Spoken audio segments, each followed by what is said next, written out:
زموږ موضوع دی د نظم قسمونه. نظم خو ته یې وپېژندلی،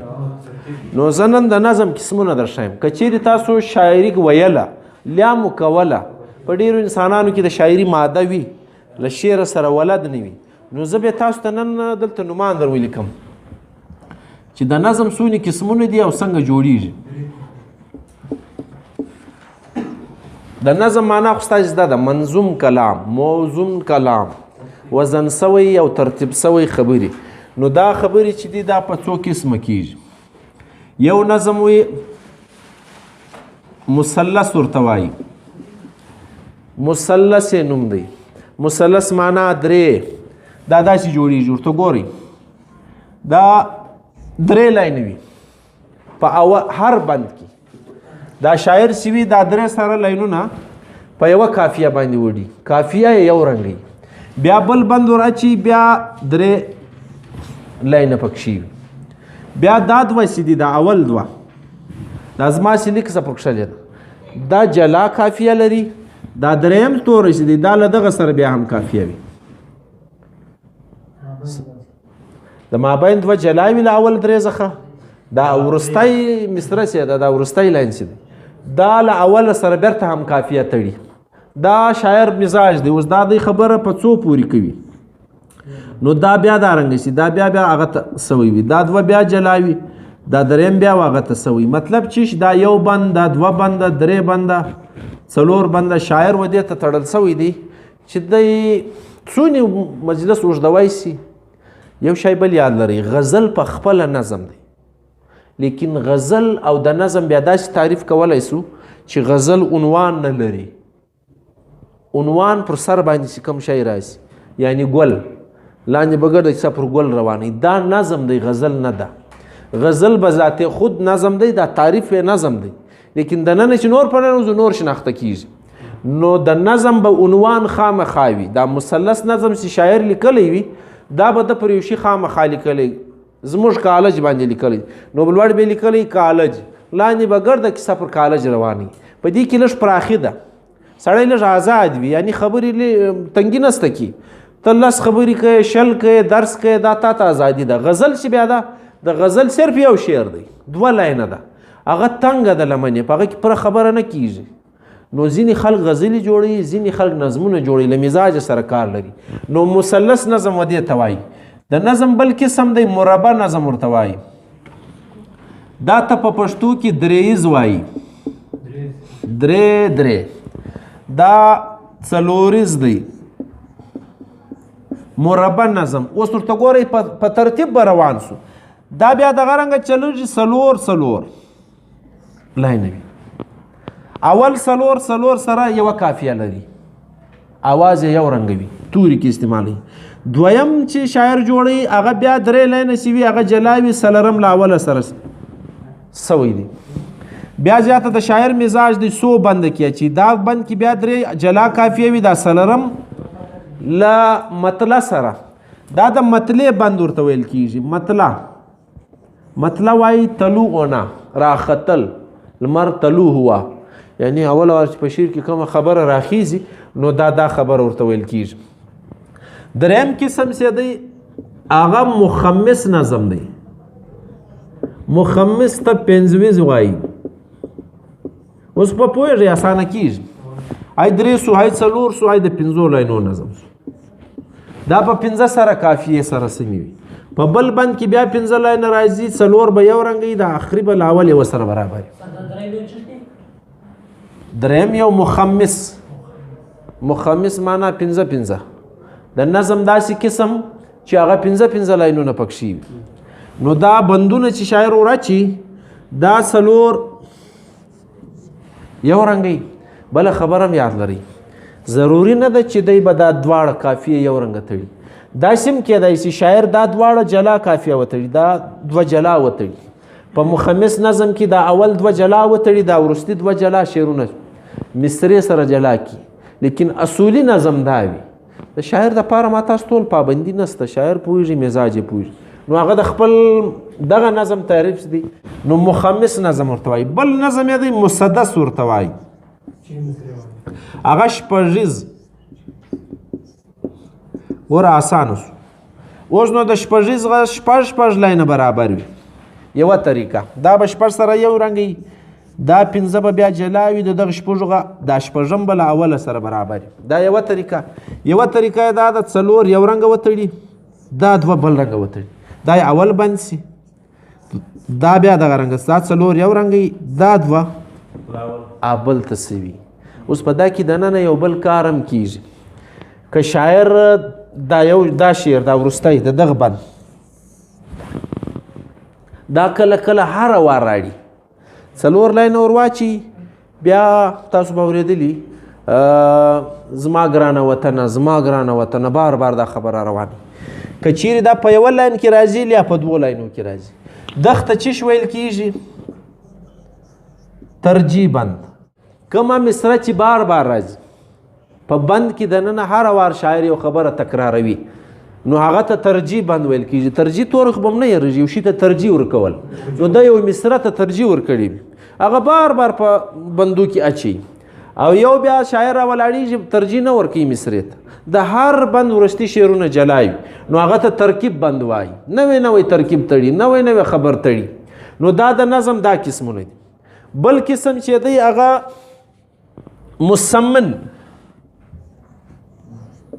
مسمن نظم دی.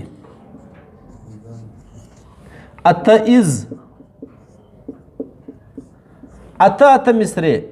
اصول هغه دی اول اته یو رنګه بیا اولی و جلا په بل بند کې اتمه بیرته و دغه اول بند ته سوی دا به دی دا رنګ روان وي. دا اته دی دا لږ ګران نظم دی دا ډیر غټ نظم دی یعنی په یوه بند کې اته مصرې ځای وي دویم بند کې بیا اته مصرې دا شعرونه ډیر زیاتېږي نو دا رنګه شاعرانو ته به ازمایي چې چا کړي وي هغه ته لوی شاعر وایي خلک چې دا ګورئ په مسمن نظم کې هم ډیر شعرونه لیکلي دي ډیر شعرونه یې ځای کړي دي دا مو ولیکل صفایه کم ښه. اوس نو بیا دا مسمن بعد اته مصرې بعد د 10 مصرو نظم هم جوړیږي هغه ته معاشر نظم وایي. معاشر نظم لسیز دا بیا د اته پر ځای 10 مصرې دي اول 10 مصرې سره هم کافیه وي داسې دا ګردې هم کافیه وي په دویم بند کې بیا 10 مصرې وي لیکن اول نه جلا هم کافیه وي لسمه دغه یې ورته سوي وي. پوهېږئ دا د نظم قسمونه دي دا خاص قسمونه دي. ښه اوس نو بل نظم دی قصیده ورته وایي. قصیده څه ته وایي؟ پخوا د قصیدې دا تعریف دی چې د مړو د ژوندي چې بچا په شعر کې صفت کاوي په شاعري کې هغه ته به قصیده ویله که به مړو که به ژوندی و. بیا چې لږ نور شاعرانو نقادانو کار په ولري چې یاره په مړو ژوندي کې خو فرق دی یو سړی ژوندی دی ته صفت کوي یو سړی مړ دی ته صفت کوي نو دا به راولاړ سو هغه فورمونه دي دا نومان دي. ته په معاشر نظم کې قصیده لیکلی سي ته په مثلث نظم کې قصیده لیکلی سي ته په مربع نظم کې قصیده لیکلی سي یعنی شاعر خپل مزاج په کم قسم کې لیکي. نو دا نن سبا د نظم هغه قسم چې د ژوندي سړي پیژندنه پکښې وي تعریف یې پکښې وي صحیح دی. لیا د جنگ کیسې چې تا په خپله لیدلي وي لیا داسې حالات چې تا په خپله لیدلي دا ته بیانوي خصوصا خوشحال بابا چې کوم جنګونه په خپله کړي دي لیا لیدلي دي نو د هغه قصیدې یې لیکلي دي. یو سړی له بله غږیږي ما ستا خبره واورېده زه شعر لیکم دا دونې معتبره نه لکه زه چې په خپله په جنګ کښې بیا شعرونه وړاندې کوم دا باقاعده مسلم تاریخ هم هغه ګرځي یعنی د خوشحال خبرې چې دي په جنګ کې جنګ خیبر باندې خوشحال نظم لیکلی نو دا د مغولو تر تاریخ معتبر دی. نو د نظم دا قسم چې دی دا هغه قسم دی چې کله از پخوا چې به موږ د مړه تعریف پکې کاوی هم قصیده وه چې د ژوندي تعریف کې کاوی هم قصیده وه. بیا چې لږ کار پکې وسو دا قصیده کې د نظم یو بل قسم پیدا کړي مرثیه یې ورته وویل. مرثیه چې دا د نظم داسې قسم دی چې هغه کې د مړه تعریف کېږي سړی به وي مړ ته بې راپېژنې پلانی مړ دی شوی پلانی مړ دی شوی نو دا د مړه چې ته تعریف کوې دا به وي مړ دا د نظم یو قسم دی مرثیه ورته وایي. د حسن حسین باندې چار نظمونه لیکلي دي حسن حسین خو مړه دي نو که په پښتو شاعري کې اوس چا نظم ولیکلی دغه ته به موږ څه وایو مرثیه به وایو صحیح دی خوشحال بابا چې کوم حالات بیان کړي دي لیا د زوی لیا د جنگ لیا د بلې پیښې نو هغه ته به موږ څه وایو قصیده وینې لیا د یو باچا صفتونه چا کړي وي لیا د یو دوست صفت چا کړی لیا یو ښه شاعر چا مړه سوی چا په شعر کې ستایلی وي نو هغه ګډ څه دي دا قصیده د نظم یو بل قسم دی ډیر مشهور دی مثنوي ورته وایي موږ چې په بدله کې تعریف ورسره کړی صحیح دی د مثنوي تعریف دا دی دا دوه لاینه وي داسې هر دوه بیا هم کافیه وي بیا بل لاین دوه رنګه جوړ دا بیا جلا هم کافیه وي دا بیا بل دا رنګه د سټرکچر څه دی دا نمونه دی اوس نو مثنوي کې څو شعرونه راځي دا یو شعر څو دوه درې د مولانا روم ګرد کتاب چې دی یوه مثنوي ده دا په زراو شعرونه ده یعنی دونې غټه مثنوي مولانا روم چې ورته وایي دا یوه مثنوي دا په زراو شعرونه ده پنجګنج که تاسو ویلی دا یوه مثنوي ده په زراو شعرونه پکښې په دې کې راځي چې کیسې د مینې کیسې د لیلا او مجنون کیسه په بدلو کیسې ما در ښوولې نو د نظم په دا قسم کې زړې زړې کیسې چې تم نظم ته اړی شاعري ته اړی یو خو نثر دی ناول پر ولیکه افسانه پر ولیکه نه چې دغه خبرې ته اوس په شاعري کې بیانوې دا لیلا دی و مجنون دی دا به ته په چیش کې بیانوې دا دغه مثنوي کې بیانېږي دا هم د نظم مشهوره قسم دی دا به نه یې رواست د نظم بل قسم دی رباعي ورته وایي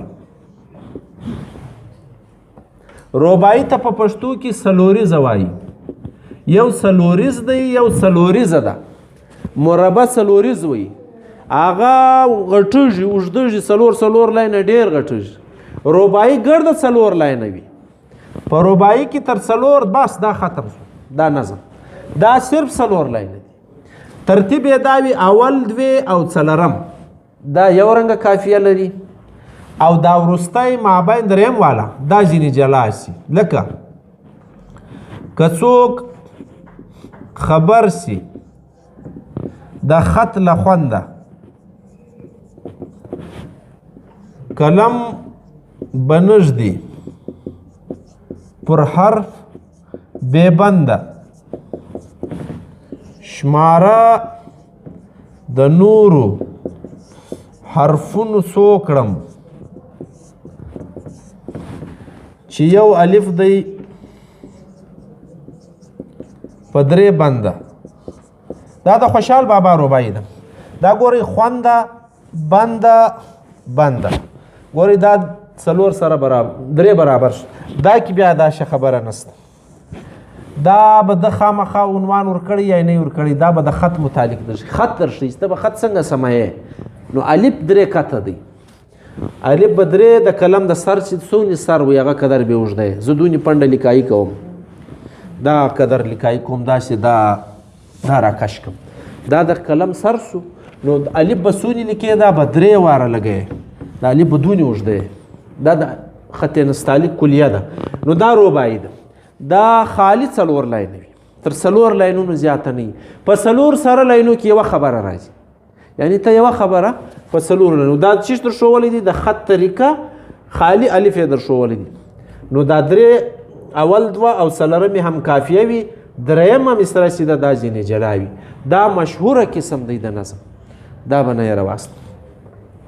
یو قسم د نظم دی سلام ورته وایي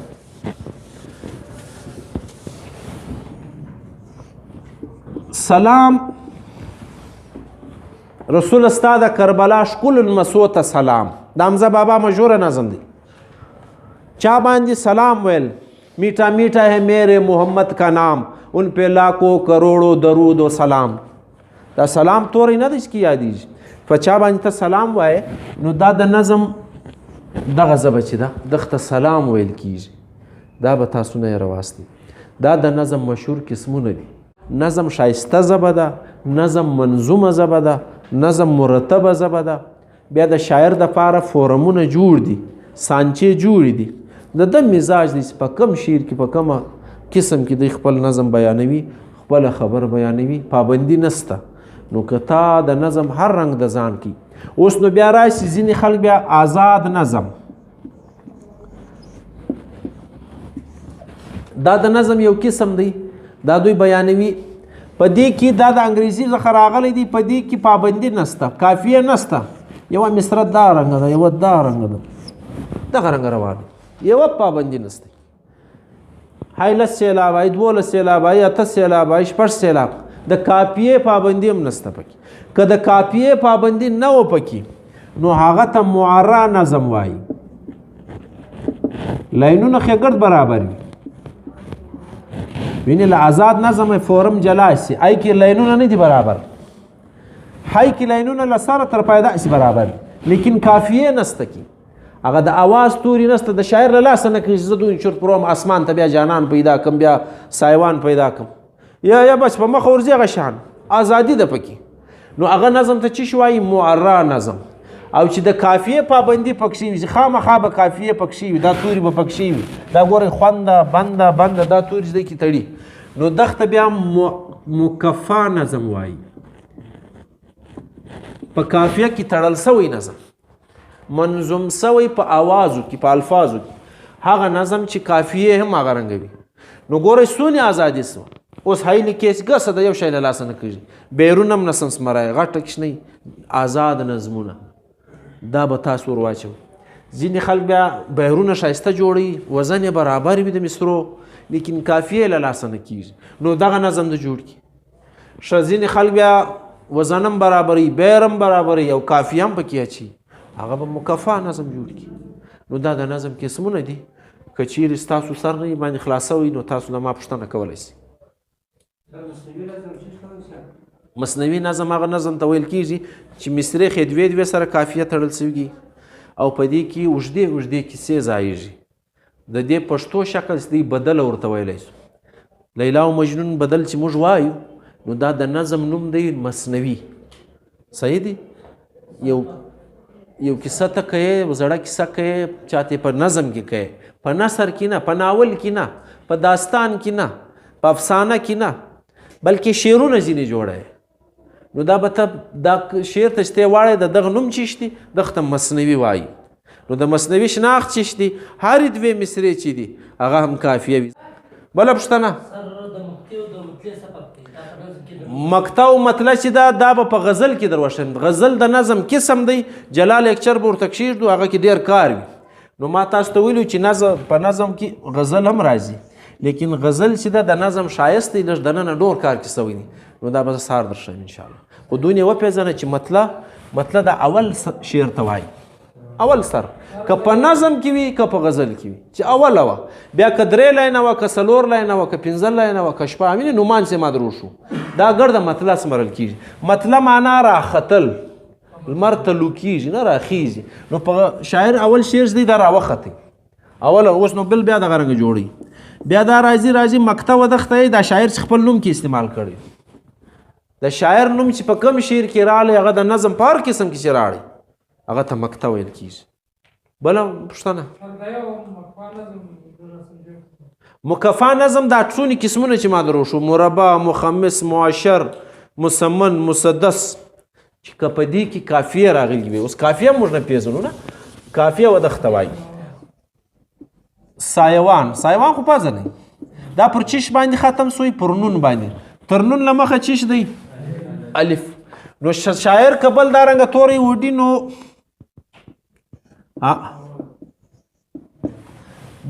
دام پر نونو پر الف باندې ختمیږي تاوان توري کې هم دغه رنګ आवाज را روان پر نونو پر الف ختمیږي نو شاعر مجبور دی چې د اخري توري ته ګوري تر دغه لمخه چې هر شی راغلی زور راغلی کله په زیر باندې وي وینې خاطر ماهر شاعر دی به بیا ټول دا رنګه تړي په زیر باندې دا بندوي تر یې له وروسته زیر لوږي نو دا ته قافیه وایي اسمان ټیک سو تاوان ملیکلی دی په زراو توري او ضمیر جاگیر تصویر ګورې دا یې اورې باندې ختمیږي لاندې زیر لګېدلی نو دا ټول به ته داسې لیکې اوس داسې نسې کولی چې دیدن ورسره واچوي اسمانه سره دا خو پر نون ختم دی لیکن تر نون له مخه چش رالی دال نو دا د الف आवाज بیا نه پیدا کوي شایست نه پیدا کوي په आवाज کې نو اسمان دیدن نو تا شاعري قافیه غلط کې نو دا رنګه شعرونه سي ووړل سي مصري چې دا رنګه شایسته راځي دغه مکفا نظم وایي د مکفا نظم دا مکفا کېدای شي درې درې لاینې کې ته په څلور کې هم کېدای شي په مثنوي کې خو نو ګرد قافیه را روانه ده هر قسم چې شاعر د نظم جوړ کړي سوای له آزاد نظم په آزاد نظم کې قافیه نسته نو د آزاد نظم پابندي نسته هغه له قافیه ماورا دی نو دا نور چې ته د ماورا نظم شکل نه کې تړي نور ګرد نظمونه مکفا دي بله پوښتنه بس دی